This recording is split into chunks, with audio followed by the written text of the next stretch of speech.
Sebelum melanjutkan, jangan lupa subscribe dulu, terima kasih. Bab 59 Malam yang Gelap dan Berangin.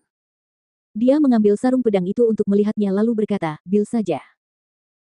Mendengar perkataannya, si penjaga toko tersenyum lebar sambil menuntun Feng Jiu ke meja kasir dan berkata sambil tertawa, "Nona, sarung pedang 7 bintang harganya 1.200.000 dan set jarum peraknya 35.000. Saya akan membuatnya menjadi 1.230.000 khusus untuk Anda.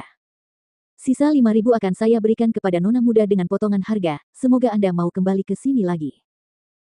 Feng Jiu membayar, lalu bergegas menyelipkan sarung pedang dan jarum perak ke dalam kosmos sak sebelum meninggalkan tempat itu bersama Guan Xilin. Melihatnya menggunakan kosmos sak, mata si penjaga toko berbinar karena heran. Kosmos sak. Sepertinya nona muda itu berasal dari keluarga yang cukup kaya. Pasti begitu, atau mengapa dia membeli sarung pedang Seven Star yang harganya lebih dari 1 juta tanpa menawar dengan mudah.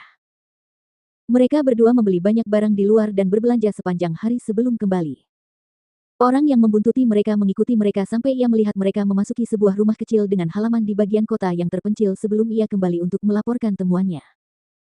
Di salah satu penginapan, seorang pria paruh baya sedang berlatih kultivasi dengan kaki disilangkan sambil duduk. Ketika mendengar suara pelan memanggil dari luar, dia berkata, "Masuklah." Seorang pria masuk dengan cepat dan menyapa dengan hormat sebelum berkata, "Tuan tua kedua.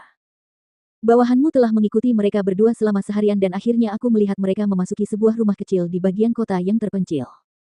Aku bertanya-tanya di sekitar daerah itu dan mengetahui bahwa mereka baru saja pindah 3 hari yang lalu dan mereka mengaku sebagai saudara kandung.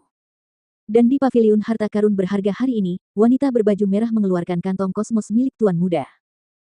Pria paruh baya itu dipenuhi amarah yang membara saat dia berkata dengan suara yang dalam, "Sepasang saudara kandung. Jelaskan kepadaku secara rinci penampilan luar mereka." "Ya." Ia menggambarkan ciri-ciri tubuh dan penampilan kedua orang itu dan berkata di akhir, "Namun gadis yang berpakaian merah itu wajahnya ditutupi cadar dan aku tidak dapat melihat wajahnya dengan jelas." Mata lelaki setengah baya itu menjadi gelap saat salah satu lengannya terkulai di sampingnya. Lengan lainnya menegang erat saat tangannya mengepal hingga urat-uratnya terlihat jelas, buku-buku jarinya berderak. "Buatlah potret gadis berbaju merah dan kirimkan ke papan pengumuman misi tentara bayaran pasar gelap. Beritahu orang-orang di pasar gelap alamat mereka dan katakan bahwa saya ingin melihat kepala gadis itu besok pagi." "Ya," jawab lelaki itu dengan penuh hormat dan segera keluar dari ruangan. Hari sudah malam dan langit luar biasa gelap, seakan-akan gumpalan awan hitam menutupi langit seluruhnya, tak ada satu bintang pun yang terlihat. Mengenakan pakaian serba merah, Feng Jiu berbaring di atas atap, dengan satu tangan di bawah kepalanya, tangan lainnya memegang kantong kosmos sambil menatapnya dan berkata pada dirinya sendiri, "Jadi itu karena kamu telah ditandai dengan penanda roh. Tidak heran bahkan setelah aku berganti pakaian feminin dari pakaian pengemis yang robek dan compang camping, aku masih bisa dikenali." Sambil menjauhkan kosmos sak, dia menatap langit malam yang gelap gulita dan berkata dengan desahan puas, "Rasanya sungguh luar biasa malam ini. Malam yang gelap dan berangin, sungguh malam yang sempurna untuk membunuh." Suara yang dipenuhi dengan ketidakpedulian itu diwarnai dengan nada yang sedikit lesu, dan juga perasaan yang hampir tidak terdeteksi yang hampir seperti antisipasi. Malam semakin larut dan Feng Jiu menguap sambil menunggu di atap, hampir grogi karena mengantuk.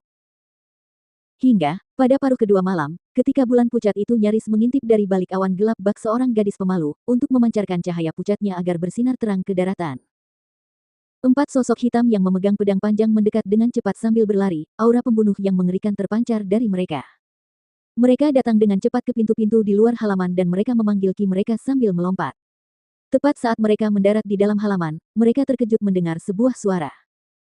"Saya telah menunggu kalian semua di sini sepanjang malam." Suara lesu itu diwarnai rasa kantuk saat mencapai telinga mereka dan keempat pria berjubah hitam itu secara naluriah melihat ke arah sumber suara.